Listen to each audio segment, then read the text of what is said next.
Obogorera abantu.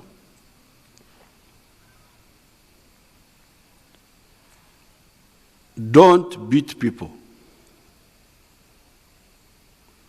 Don't beat members of the public. Don't beat even criminals. You are not allowed to beat anybody. Not even the children. Because in the past there was beating of children. That one we rejected. If you beat children, we send you to jail. Corporal punishment in schools was abolished. Because it is backward, it is criminality. So nobody should beat any Ugandan.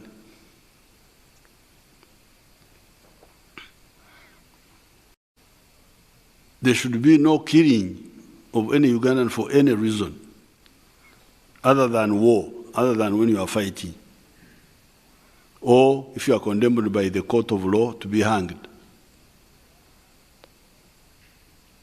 Recently, we had a case of killings in Somalia. A group of our soldiers went and killed some people. That they were angry because they had been ambushed. Yes, that's war. If you are ambushed, you should know that you can be ambushed in war. You only kill people when you are fighting. But to go after that and you kill people that you are annoyed, it is bankrupt. And all those fellows have been arrested and they are going to be charged. We shall have, of course, to do Okaraba with the Somalis.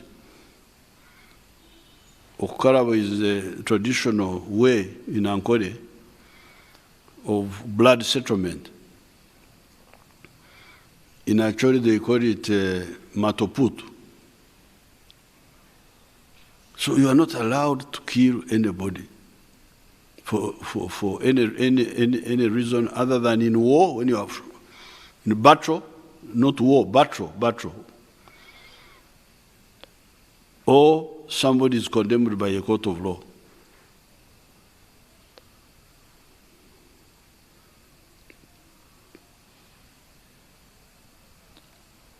Keeping people in jail for a long period without trial, that's not allowed. It's not allowed. The idea of safe custody. Jails are not storehouses for people.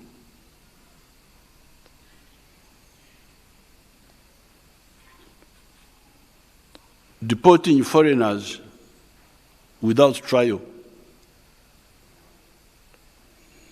should be stopped. Anybody should be handled, even those foreigners should be handled legally. Because those loopholes can be used to not only abuse the rights of people, but actually to disadvantage the country. Like this deporting of foreigners without trial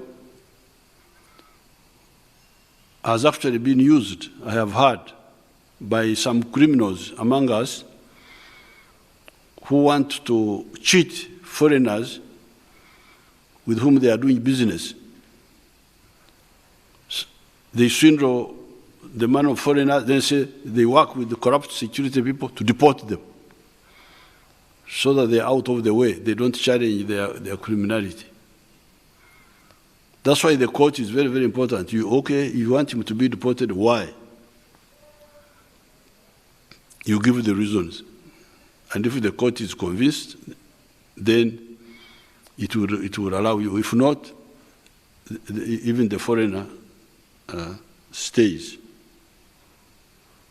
So all these mistakes, barking at the people, beating people, isolated killings, they are not many, but they should not happen at all. These isolated incidents of killing like the other time when we had riots in November, some of the people killed were definitely rioters who were attacking people. But also there were cases of what they were calling stray bullets. But where were the stray bullets going? What were you firing at? There is a report which was produced by the police, and after scrutiny it will be made available to the public.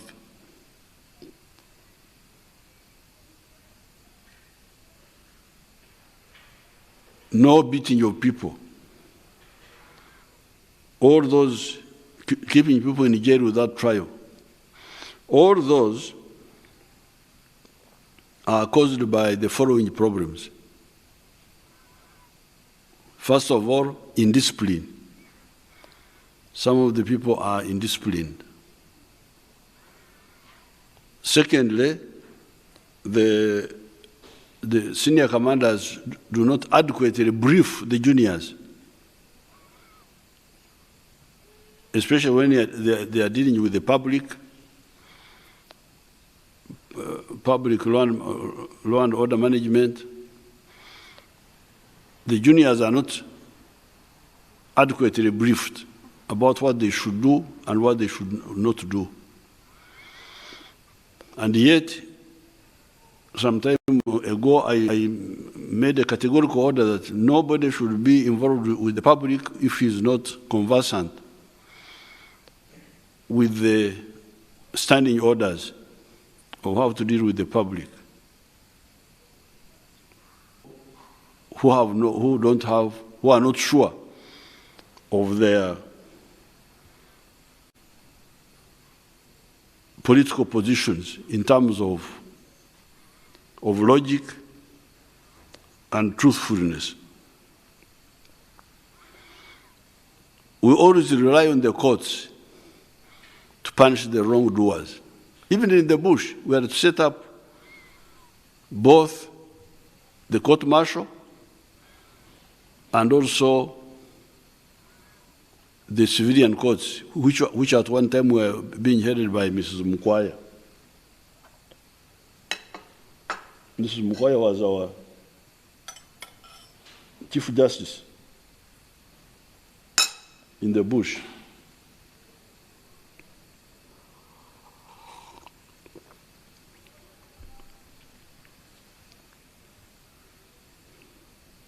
So therefore, for us, killing is only in battle or by order of court, no other. Every policeman who is listening to me, every soldier who is listening to me, and the people of Uganda should know that that is the position of the National Resistance Army, that is the position of the NRM, and that's the position of the Constitution of Uganda.